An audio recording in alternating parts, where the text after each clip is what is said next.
Bien-aimés, demeurez abondamment bénis en Jésus et que le Saint-Esprit vous accorde la grâce de recevoir ce message avec joie, amour, paix, simplicité, sincérité et vérité de cœur au nom puissant de Jésus-Christ de Nazareth. Amen. Bien-aimés, je vais vous parler par la grâce de Dieu des avantages qui sont liés à l'engagement dans la foi.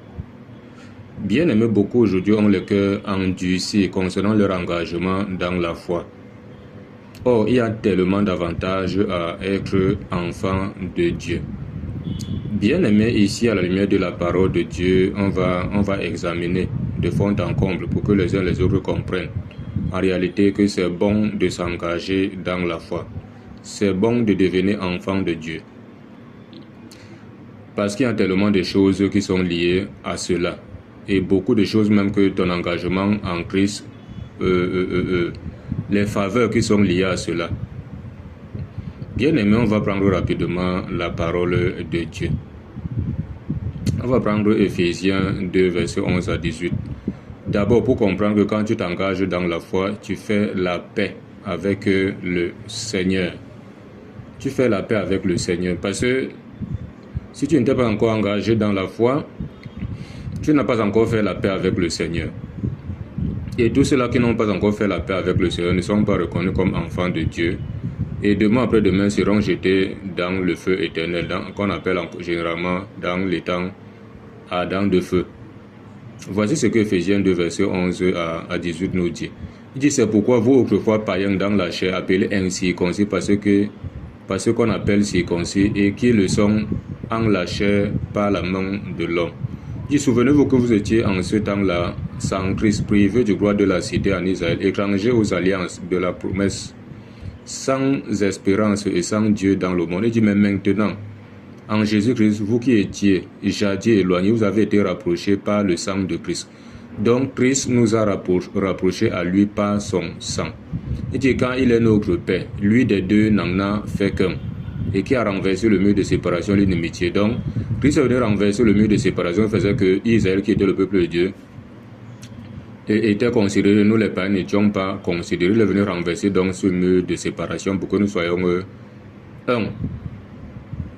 Il dit, ayant anéanti par sa chair la loi des ordonnances dans ses préceptes, dans ses prescriptions, afin de créer en lui-même avec les deux un seul homme nouveau, en établissant la paix, et de les réconcilier l'un et l'autre en un seul corps avec Dieu par la croix, en détruisant par elle l'inimitié. Il est venu annoncer la paix à vous qui étiez éloignés et la paix à ceux qui étaient près.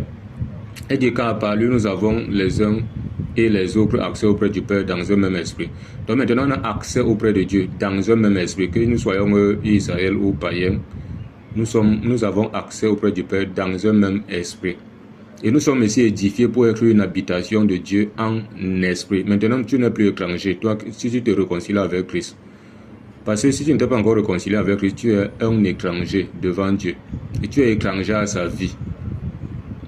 Et tu es aussi étranger devant lui, parce que tu ne le connais pas. Tu ne t'es pas encore engagé. Au verset 19 à 22, écoutons bien. Il dit ainsi, donc vous n'êtes plus des gens du dehors. Vous n'êtes plus des étrangers ni des gens du dehors, mais vous êtes concitoyens des saints, gens de la maison de Dieu. Donc nous partageons la même nature avec les saints, donc nous-mêmes aussi nous sommes des saints.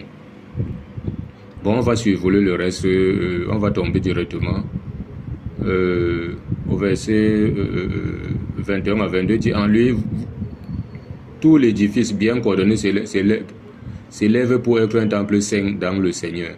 En lui, vous êtes aussi édifiés pour être une habitation de Dieu en esprit. Donc tu deviens une habitation de Dieu en esprit. Dieu vient habiter en toi, tu deviens le temple du Saint-Esprit. Comme 1 Corinthiens 3, verset 16 à 17 le dit. Voilà. Donc on continue. Si tu deviens même saint, juste et parfait, parce que tu es enfant de Dieu, tu deviens saint, juste et parfait. Hébreux 10, verset 10. Écoutons bien. Donc voilà donc les avantages qui sont liés à notre engagement avec Dieu, ou avec Jésus. Hébreux 10, verset 10 dit, c'est en vertu de cette volonté que nous sommes sanctifiés par l'offrande du corps de Jésus-Christ une fois pour toutes. Donc, si tu t'engages avec le Seigneur, tu es sanctifié, tu partages, du moins, tu bénéficies de cette sanctification. Donc tu deviens saint. Au verset 14, il dit, toujours de Hébreux 10, il dit car par une seule offrande, il a amené à la perfection pour toujours ceux qui sont sanctifiés.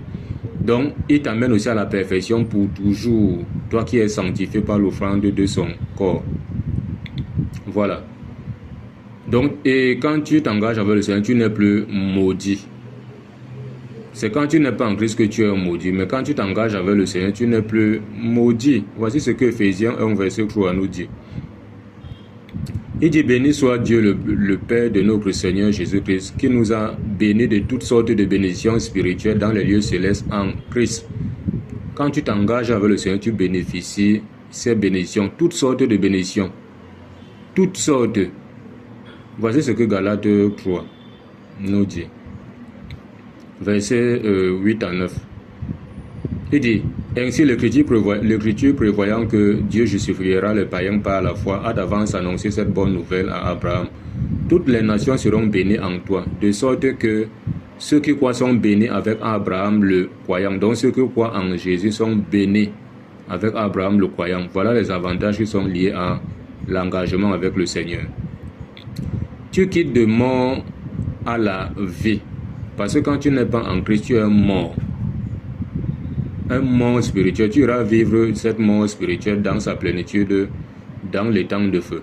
C'est pour ça qu'il est important d'être en Christ pour quitter de mort à vivant. Parce que son esprit vient te vivifier. Voici ce que Jean 5, verset 24 dit. Jésus même dit, c'est Jean 5, verset 24. Il dit, en vérité, je vous le dis, celui qui écoute ma parole et qui croit en celui qui m'a envoyé, a la vie éternelle et ne vient point au jugement, mais il est passé de la mort à la vie. Tu passes de la mort à la vie. Comprends cela comme ça. C'est pour ça que c'est important d'être en Christ. C'est très important d'être en Christ. Pour passer de la mort à la vie. Jean 6, verset 63. Jean 6, verset 63. Écoutons ce que Jésus dit. Il dit, c'est l'esprit qui vivifie, la chair ne sert à rien. Les paroles que je vous ai dites sont esprit et vie.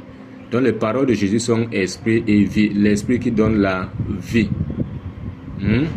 C'est pour ça que quand tu es en Christ, tu as l'esprit et tu as aussi la vie. C'est important. Donc soyez en Christ. Soyez dans le Seigneur. On continue la parole de Dieu. Tu quittes de créature de Dieu à enfant de Dieu. Voilà. Et toi qui ne t'es pas encore engagé avec le Seigneur, tu es encore créature de Dieu. Tu n'es pas encore enfant de Dieu. C'est important de devenir enfant de Dieu. J'ai entendu quelqu'un dire que tout le monde est enfant de Dieu. Non. Tout le monde n'est pas enfant de Dieu. On devient enfant de Dieu en s'engageant dans la foi avec le Seigneur, en croyant en Jésus, en ayant la foi en Jésus. Voici ce que Job 37, verset 7 nous dit. Job 37, verset 7 nous dit, il met un sceau sur la main de tous les hommes, afin que tous se reconnaissent comme ses créatures. Donc tous les hommes sont les créatures de Dieu. Maintenant, on quitte de créatures de Dieu, enfants de Dieu. Jean 1, verset 12 à 13.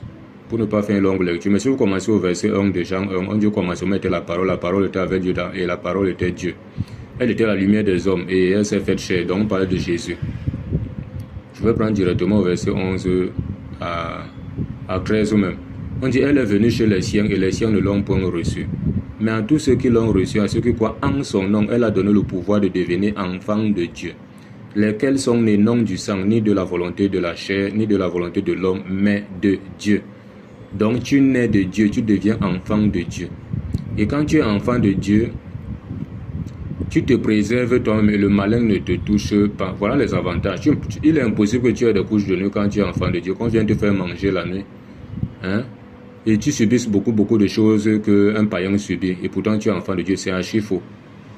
Voici ce que 1 Jean 5, verset 18 nous dit. 1 Jean 5, verset 18 nous dit.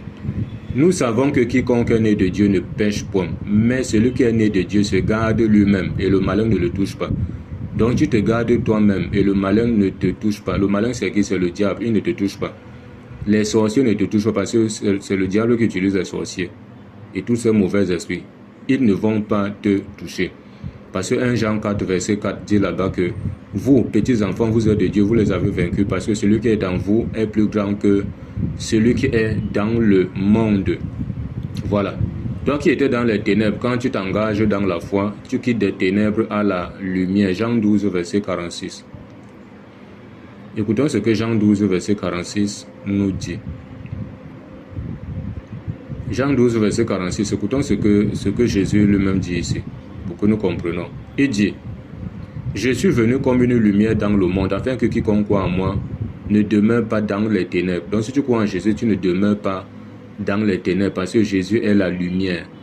C'est cela qu'il dit à Matthieu 5, là-bas, je crois, verset 13, comme ça, ou 14, il dit, vous êtes la lumière du monde. Donc il fait de nous la lumière du monde, à Matthieu 5, verset 13 ou 14, comme ça. Jean 8, écoutons ce que Jean 8 dit, verset 12. Jésus-Christ leur parla de nouveau et dit, « Je suis la lumière du monde, celui qui me suit ne marchera pas dans les ténèbres, mais il aura la lumière de la vie. » Voilà donc les avantages qui sont liés à notre engagement avec le Seigneur. Il te donne la paix. Beaucoup aujourd'hui sont là, ils se suicident, même d'autres sont stressés, d'autres dépriment à cause d'un manque de paix. Ils n'ont pas la paix. Ils n'ont pas la paix. Oh, Jésus qui dit à Jean 14, verset 27, il dit, « Je vous donne ma paix, je vous laisse ma paix, je ne vous la donne pas comme le monde donne. Que votre cœur ne se trouble point et ne s'alarme point. » Bien-aimé, c'est important d'être en Christ, parce que le Seigneur te justifie aussi, te rend juste. Voilà, si vous prenez Romains 5, verset 19, il dit là-bas que par l'obéissance d'un seul, beaucoup seront rendus pécheurs, par l'obéissance d'un seul, beaucoup seront rendus justes. Voilà, donc Adam a désobéi, toute l'humanité est tombée dans le péché et dans la condamnation. Jésus-Christ a obéi et voilà, il nous a rendus justes. Juste comment? Par la foi. Romains 1, verset 16 à 17. Surtout le verset 17, il dit, « En lui est révélée la justice de Dieu par la foi. » Et voilà, comme il est écrit, le juste vivra par la foi. C'est important. On va terminer avec Ephésiens 1, verset 4, qui nous dit encore là-bas que un enfant de Dieu est saint. Voilà, il dit en lui, Ephésiens 1, verset 4, en lui, Dieu nous a élus avant la fondation du monde pour que nous soyons saints et irréprochables devant lui.